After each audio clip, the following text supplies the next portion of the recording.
Hey everybody, welcome back to another Crispy One Gaming Addict video. This is a little bit different. We haven't done one of these before, but I'm calling this the post-hype gaming review. Yeah, and today I'd like very much to talk about The Last of Us Part 2.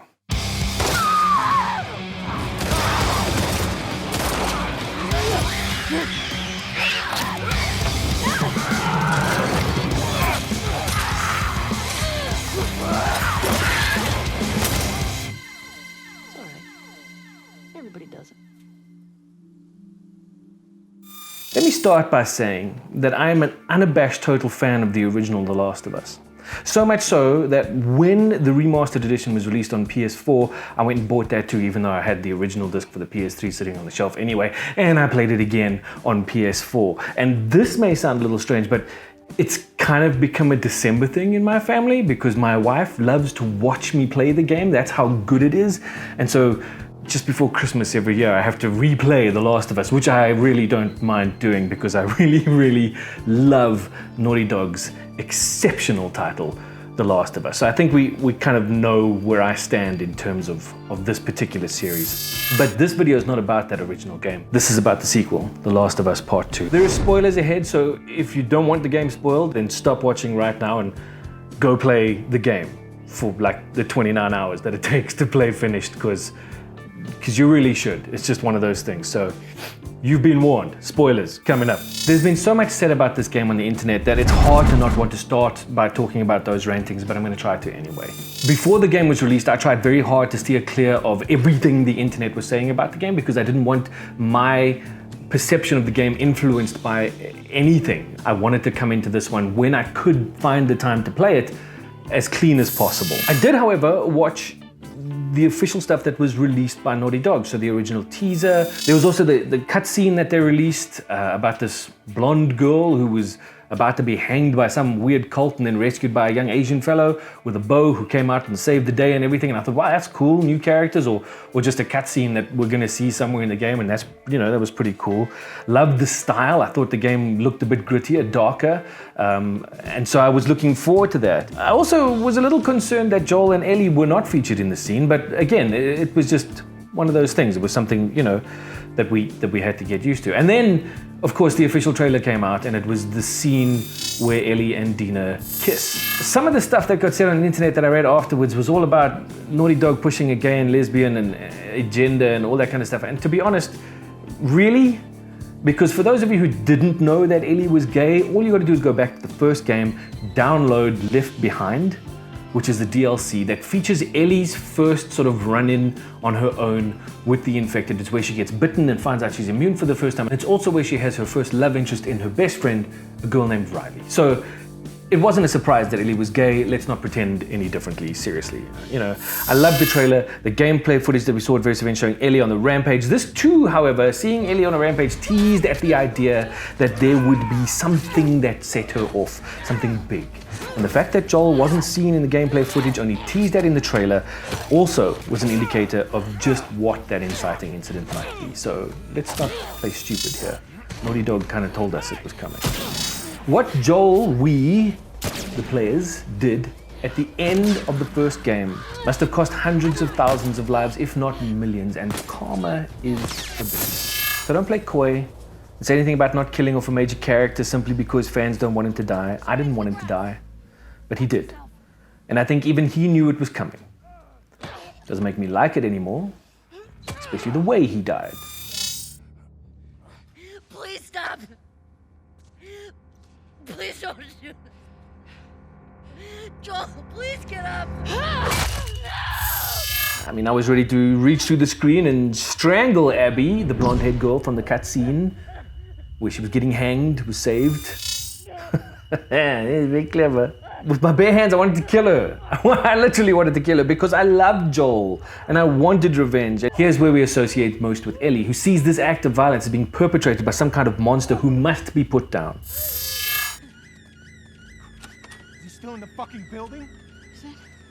Abby. No. Abby, don't look. Dad! It's only later that we learn that the Dr. Joel we killed at the end of the first game was Abby's dad. In a sense, this creates that symbol of entropy, the snake eating itself for infinity. Abby's father was killed by Ellie's father figure, Joel, us. And now the downward spiral into chaos as revenge becomes all-consuming through this game. And this game really is a story about revenge. If you play through the game, you learn these things. You begin to understand that the game is about revenge and all that it affects. Yourself, your morals, your decisions, and mostly importantly, the people around you. If you throw your hands in the air and toss your DualShock out the window when Joel dies crying, worst game ever, then sadly, you've missed the point. Characters are meant to grow. That's what great writing is all about. And these characters grow. They make good calls and bad ones, make mistakes and perform some truly heroic actions. And as you play, you get to know who they really are. And you may find that you didn't know them as well as you thought you did, because that's how well written this game is. I'm not going to go through each point in the story and tell you how good it actually is, because that's someone's walkthrough video. What I am going to say is that I was totally engrossed in this game. So much so that my watching wife at times had to tell me to stop playing and take a breather. This was good advice. I was getting far too worked up. I wanted to get Abby and I didn't care about anything else really. And so the game creators' hard work paid off, because that's exactly what they wanted you to feel.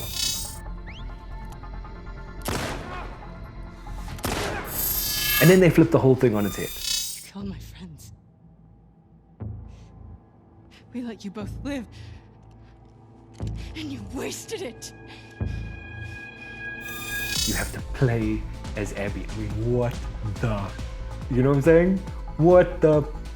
Okay, are they mental or just stupid? I wanted to simply run Abby into every tree, off every ledge, into every infected. I just wanted her to die. It was ridiculous. I was so angry that I was having to play as this person whom I had grown to hate through Ellie's eyes. And that almost stopped me from playing the game.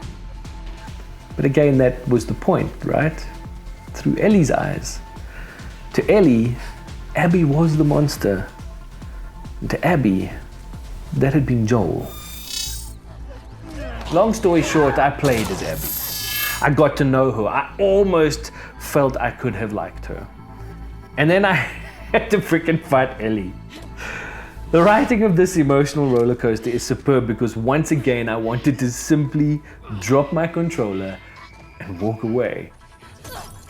I was not killing Ellie. No freaking way. But I'd come so far. And so I kept playing. And I'm so glad I did. Lev, the young Asian boy who saved Abby's life, does it again by stopping her from killing a pregnant Dina and leaving Ellie alive. Thus clearing some karmic debt and making you question if you really can hate Abby that much.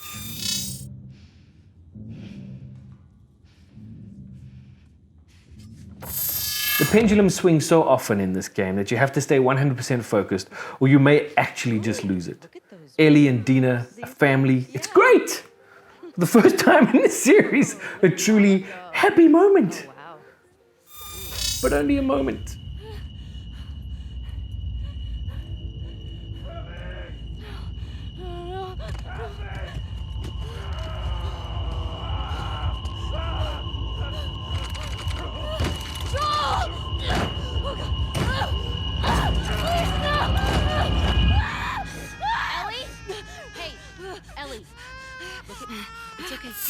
The theme of violence and vengeance cannot so easily be outrun, and the ghosts of Ellie's past will not leave her.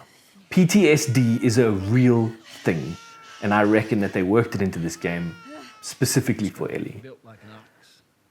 But you can't fault the way that it's written in. With a little push from Tommy, she's off on the warpath again. But the conviction you, as the player, felt in the first half of the game feels somewhat diminished now. You're not as fervent in your hate of Abby. You're kind of circumspect in why you're actually doing this. And the gameplay feels the same. You can understand what is driving Ellie now, but you're not sure if this is really the right course of action. But you have to play the game to see where it goes.